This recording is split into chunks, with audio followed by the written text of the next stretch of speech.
ചൈനയുമായുള്ള ഇന്ത്യയുടെ അതിർത്തി തർക്കങ്ങൾ കേവലം ഭൂപ്രദേശങ്ങളുടെ വിസ്തൃതിയിൽ മാത്രം ഒതുങ്ങുന്ന ഒന്നല്ല എന്ന് തെളിയിക്കുന്നതാണ് നയതന്ത്ര തലങ്ങളിൽ പലപ്പോഴും രൂപപ്പെടുന്ന നിശബ്ദമായ അസ്വാരസ്യങ്ങൾ. അത്തരത്തിലൊരു വലിയ രാഷ്ട്രീയ നാടകത്തിനാണ് ഹിമാചൽ പ്രദേശിലെ ധർമ്മശാല ഇപ്പോൾ വേദിയാകുന്നത്. ടിബറ്റൻ പ്രവാസി സർക്കാരിൻ്റെ പരമോന്നത രാഷ്ട്രീയ നേതാവായി, അതായത് സിക്കോങ്ങായി പെൻപ സെറിംഗ് രണ്ടാമതും അധികാരമേൽക്കുന്ന ചടങ്ങിന് മുന്നോടിയായി ചൈന ഇന്ത്യക്ക് നൽകിയ കടുത്ത മുന്നറിയിപ്പാണ് അന്താരാഷ്ട്ര രാഷ്ട്രീയത്തിൽ പുതിയ ചർച്ചകൾക്ക് വഴിവെച്ചിരിക്കുന്നത്. ടിബറ്റൻ സ്വാതന്ത്ര്യവാദത്തെ പിന്തുണയ്ക്കുന്നതിൽ നിന്നും ദലൈലാമയുടെ പിൻഗാമി നിർണയ പ്രക്രിയകളിൽ ഇടപെടുന്നതിൽ നിന്നും ഇന്ത്യ മാറി നിൽക്കണമെന്നാണ് ബീജിംഗിൻ്റെ കർശനമായ ആവശ്യം. ഇന്ത്യയുടെ പരമാധികാര പരിധിക്കുള്ളിൽ നടക്കുന്ന ഒരു ജനാധിപത്യ പ്രക്രിയയെയും ആത്മീയ ചടങ്ങിനെയും ചൈന എത്രമാത്രം ഭീതിയോടെയാണ് വീക്ഷിക്കുന്നത് എന്നതിൻ്റെ തെളിവാണ് ഈ നയതന്ത്ര സമ്മർദ്ദങ്ങൾ. ടിബറ്റ് എന്ന വിഷയം ഇന്ത്യ ചൈന ബന്ധത്തിൽ എത്രത്തോളം ആഴത്തിലുള്ള ഒരു കീറാമുട്ടിയാണെന്ന് ഈ സംഭവം നമ്മെ വീണ്ടും ഓർമ്മിപ്പിക്കുകയാണ്. പെൻപ സെറിംഗിൻ്റെ സത്യപ്രതിജ്ഞാ ചടങ്ങ് കേവലം ഒരു ഔദ്യോഗിക പദവി ഏറ്റെടുക്കൽ മാത്രമല്ല, മറിച്ച് ജന്മനാട്ടിൽ നിന്നും ആട്ടിയോടിക്കപ്പെട്ട ഒരു ജനത ലോകത്തിലെ ഏറ്റവും വലിയ ജനാധിപത്യ രാജ്യത്തിൻ്റെ മണ്ണിലിരുന്ന് തങ്ങളുടെ ജനാധിപത്യ ബോധം പ്രഖ്യാപിക്കുന്ന ചരിത്രപരമായ നിമിഷം കൂടിയാണ്. ടിബറ്റൻ പ്രവാസി സർക്കാരിൻ്റെ, അതായത് സെൻട്രൽ ടിബറ്റൻ അഡ്മിനിസ്ട്രേഷൻ്റെ ചരിത്രത്തിൽ റൺ ഓഫ് തെരഞ്ഞെടുപ്പുകൾ പോലും ഒഴിവാക്കിക്കൊണ്ട് 61% വോട്ടുകൾ നേടിയാണ് പെൻപ സെറിംഗ് ഈ വിജയത്തിലേക്ക് എത്തിയത്. കാപ്പാങ് എന്ന് വിളിക്കപ്പെടുന്ന ടിബറ്റൻ മന്ത്രിസഭയുടെ അധ്യക്ഷനായി അദ്ദേഹം വീണ്ടും ചുമതലയേൽക്കുമ്പോൾ ആത്മീയ നേതാവായ ദലൈലാമ നേരിട്ട് ചടങ്ങിൽ പങ്കെടുക്കുന്നു എന്നത് ഇതിൻ്റെ പ്രാധാന്യം വർദ്ധിപ്പിക്കുന്നു. എന്നാൽ ഈ ജനാധിപത്യ സുതാര്യതയെ പൂർണ്ണമായും നിരാകരിക്കുന്ന നിലപാടാണ് ചൈനയുടേത്. ഇന്ത്യയിലുള്ള ടിബറ്റൻ ഭരണ സംവിധാനത്തിന് യാതൊരുവിധ നിയമ സാധുതയുമില്ലെന്നാണ് ഡൽഹിയിലെ ചൈനീസ് എംബസി വക്താവ് യൂജിങ് പരസ്യമായി പ്രസ്താവിച്ചത്. ഇന്ത്യ തങ്ങളുടെ മണ്ണിൽ ടിബറ്റൻ രാഷ്ട്രീയ പ്രവർത്തനങ്ങൾക്ക് വേദിയൊരുക്കരുതെന്ന ചൈനയുടെ ആവശ്യം രണ്ട് അയൽ രാജ്യങ്ങൾ തമ്മിലുള്ള നയതന്ത്ര മര്യാദകളുടെ അതിർവരമ്പുകൾ ലംഘിക്കുന്ന ഒന്നാണെന്ന വിലയിരുത്തലുകൾ ശക്തമാണ്. ചൈനയെ ഏറ്റവും കൂടുതൽ അസ്വസ്ഥരാക്കുന്നത് ദലൈലാമയുടെ പിൻഗാമി ആര് എന്ന ചോദ്യമാണ്. ടിബറ്റൻ ബുദ്ധമത വിശ്വാസപ്രകാരം ഒരു വലിയ ആത്മീയ നേതാവിൻ്റെ മരണശേഷം അദ്ദേഹത്തിൻ്റെ ആത്മാവ് മറ്റൊരു കുഞ്ഞിലൂടെ പുനർജനിക്കുന്നു എന്നാണ് സങ്കല്പം. ഈ പുനർജന്മ പ്രക്രിയ തികച്ചും മതപരവും ആത്മീയവുമായ ഒന്നാണെന്ന് ടിബറ്റുകാർ വിശ്വസിക്കുമ്പോൾ അതിന്മേൽ രാഷ്ട്രീയമായ ആധിപത്യം സ്ഥാപിക്കാനാണ് ബീജിംഗ് ശ്രമിക്കുന്നത്.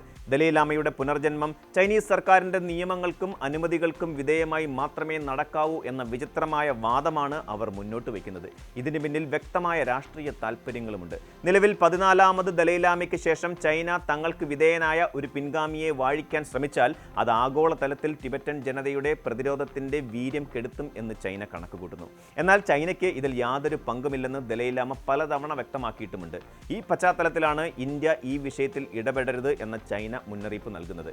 ഈ നയതന്ത്ര യുദ്ധത്തിന് പിന്നിൽ ദശാബ്ദങ്ങളുടെ ചരിത്ര പശ്ചാത്തലമുണ്ട് എന്നത് നമ്മൾ മറന്നുകൂടാ. 1959 ടിബറ്റൻ ചൈനീസ് അധിനിവേശത്തിനെതിരെ നടന്ന പരാജയപ്പെട്ട ജനകീയ പ്രക്ഷോഭത്തെ തുടർന്നാണ് ദലൈലാമയ്ക്ക് തന്റെ ജന്മനാട് ഉപേക്ഷിക്കേണ്ടി വന്നത്. ഹിമാലയം കടന്ന് ഇന്ത്യയിൽ അഭയം തേടിയ ദലൈലാമയ്ക്കും ഒപ്പമുണ്ടായിരുന്ന ആയിരക്കണക്കിന് അനുയായികൾക്കും ജവഹർലാൽ നെഹ്റുവിന്റെ നേതൃത്വത്തിലുള്ള ഇന്ത്യൻ സർക്കാർ രാഷ്ട്രീയ അഭയം നൽകി. ഇന്ന് 70,000-ലധികം ടിബറ്റൻ അഭയാർത്ഥികളുടെയും അവരുടെ പ്രവാസി സർക്കാരിന്റെയും സുരക്ഷിത താവളമാണ് ഇന്ത്യ. അന്ന് ഇന്ത്യ സ്വീകരിച്ച ആ മാനുഷികമായ നിലപാടാണ് ചൈന ഇന്നും തങ്ങളുടെ പരമാധികാരത്തിന്മേലുള്ള കടന്നുകയറ്റമായി ചിത്രീകരിക്കുന്നത്. കഴിഞ്ഞ വർഷം ഇന്ത്യയിലെ ചൈനീസ് എംബസി ദലൈലാമ എന്ന വിഷയത്തെ ഇരു രാജ്യങ്ങളും തമ്മിലുള്ള ബന്ധത്തിലെ ഏറ്റവും വലിയ മുള്ള് എന്നാണ് വിശേഷിപ്പിച്ചത്.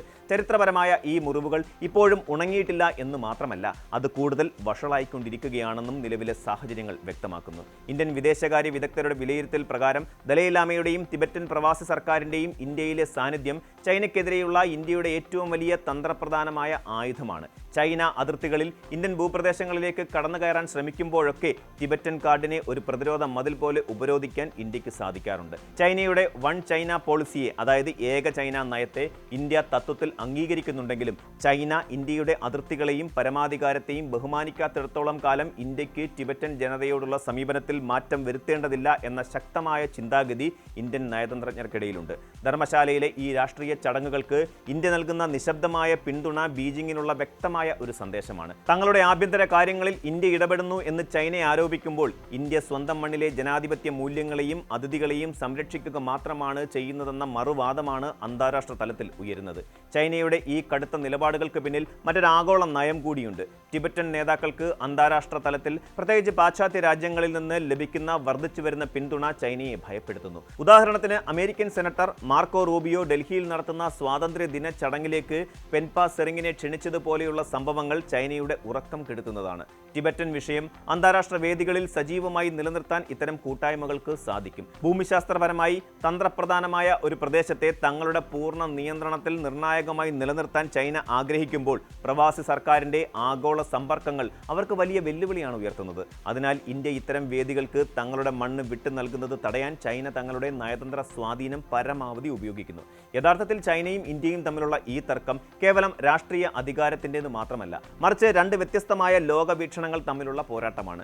ഒരു വശത്ത് ഒരു ജനതയുടെ സ്വത്വത്തെയും ആത്മീയ സ്വാതന്ത്ര്യത്തെയും അടിച്ചമർത്താൻ ശ്രമിക്കുന്ന കമ്മ്യൂണിസ്റ്റ് ചൈനയുടെ ഏകാധിപത്യ മനോഭാവം, മറുവശത്ത് അഭയം തേടിയെത്തിയവർക്ക് തങ്ങളുടെ സംസ്കാരവും ജനാധിപത്യ രീതികളും നിലനിർത്താൻ സ്വാതന്ത്ര്യം നൽകുന്ന ഭാരതീയ പാരമ്പര്യം. ഈ രണ്ട് ധാരകളും തമ്മിലുള്ള സംഘർഷമാണ് ധർമ്മശാലയിലെ സത്യപ്രതിജ്ഞാ ചടങ്ങിനെ ചൊല്ലി ഇപ്പോൾ ദൃശ്യമാകുന്നത്.